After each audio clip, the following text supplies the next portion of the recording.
অনেকের মাথায় একটা প্রশ্ন আসে না? যে জিন দেখি না, তারপরে ফেরেশতা দেখি না, শয়তানও দেখি না।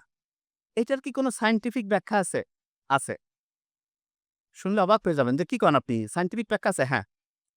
আচ্ছা আপনারা যে দই দেখছেন না দই? আপনি কি জানেন দইয়ের মধ্যে এক রকমের ব্যাকটেরিয়া থাকে, যেটা আমার শরীরে গেলে খাবার হজমের প্রক্রিয়াটা খুব গতিশীল করে। খালি চোখে কেউ কি দেখতে পাইছেন যে ভাই এই ব্যাকটেরিয়া? দেখতে পাইছেন কেউ? নো। কিন্তু আমরা মাইক্রোস্কোপ দিয়ে যখন দেখি তখন বুঝতে পারি যে হ্যাঁ, এর ভিতরে এই ব্যাকটেরিয়াটা আছে। আল্লাহ এত সায়েন্টিফিক। আপনি চিন্তা করেন তো, সামনে একটা জিন আপনি দেখতে পাচ্ছেন, ১০ টা ফেরেশতা। আপনি হাঁটতে, চলতে ইতস্তত করবেন না? এই সামনে গেলে বোধহয় একটা ধাক্কা লেগে যাবে। এরকম হইতো না? আল্লাহ এমনভাবে ডিজাইন করছে, আমাদের দেখার একটা নির্দিষ্ট ক্যাপাসিটি আছে। নির্দিষ্ট একটা কি আছে? ক্যাপাসিটি। বিজ্ঞান এখন পর্যন্ত যেটুকু আবিষ্কার হয়েছে, সেইটাতে দেখা যায় টোটাল যে ১০০% তার মধ্যে আমাদের চোখ দেখতে পারে হাইয়েস্ট ৪% কত? কত? ৪, ৫ ও না ৪%। বাকি ৯৬% বিজ্ঞান বলতেছে আমরা দেখতে পারি না। কিন্তু বিজ্ঞান বলতেছে বাকি ৯৬% আছে। এবং যেটা আমরা দেখতে পাই না, আচ্ছা যেই জায়গাটা আমরা দেখি না সেটাকে কি আমরা আলো বলি না অন্ধকার? হ্যাঁ? অন্ধকার। অন্ধকারের একটা ভালো ইংলিশ হচ্ছে ডার্ক। অন্ধকারের একটা ভালো ইংলিশ কি? ডার্ক। এইজন্য যেই জিনিসটা এরকম দেখা যাচ্ছে না কিন্তু আছে, বিজ্ঞানীরা জানে। কিভাবে বের করছে সেটা আমরা আবিষ্কার করব ইনশাআল্লাহ। সেই জিনিসগুলোর একটা স্পেশাল তারা নাম দিয়েছে। Dark matter, dark energy. কি নাম বলেন তো? Dark matter, dark energy. আচ্ছা। আমরা দেখতে পাই কয় পার্সেন্ট? ৪%। আচ্ছা আপনি আমাকে বলেন তো, বিজ্ঞান বলতেছে আমরা দেখতে পাই মাত্র ৪, দেখতে পাই না ৯৫ থেকে ৯৬%। এটা তারা মানে।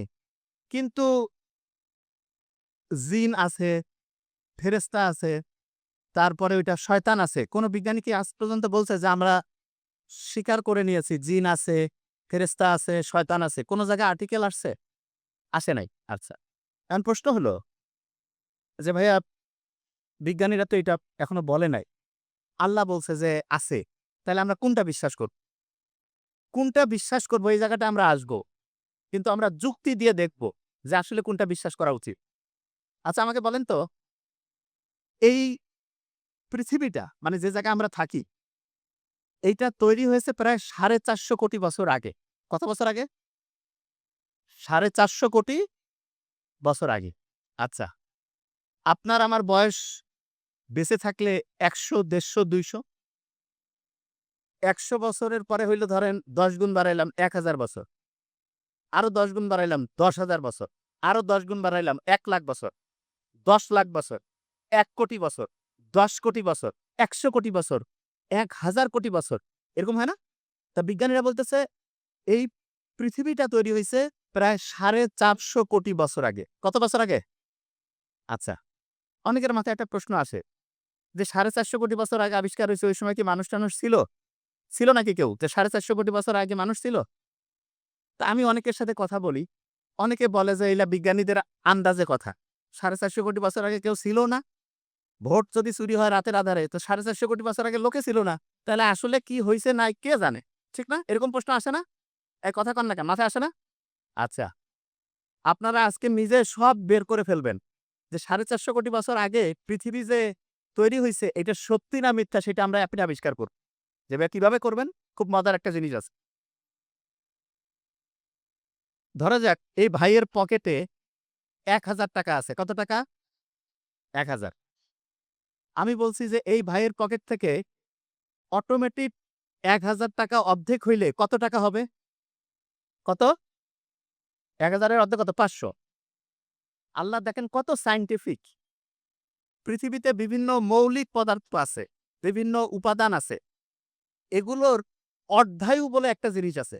অর্ধায়ু। অর্ধায়ুটাকে আমি সহজ করে বলি। ধরা যাক এনার পকেটে ৳১,০০০ আছে। ১ সপ্তাহ পরে এনার পকেটে টাকাটা অর্ধেক হয়ে যাবে। তাহলে এনার ১,০০০ থেকে অর্ধেক হওয়ার যে টাইমটা এইটাকে বলে অর্ধায়ু। কি বলে বলেন তো? অর্ধায়ু। তা আল্লাহ বিভিন্ন জিনিসের অর্ধায়ু কত এটা আমরা বিজ্ঞানীরা বের করতে পারি। ইন্টারেস্টিং জিনিস। ধরা যাক এই মোবাইলটা, এই যে মোবাইলটা আছে না? খুব ইম্পর্টেন্ট জিনিস কিন্তু। এই যে মোবাইলটা, এই মোবাইলটার মধ্যে মনে করেন একটা কয়লা আছে। কি আছে বলেন তো? কয়লা। এই কয়লাটা আজ থেকে ধরা যাক যে ১০,০০০ বছর পরে কেউ এই মোবাইলটা খুঁজে পাইছে। খুঁজে পাওয়ার পরে ওই কয়লার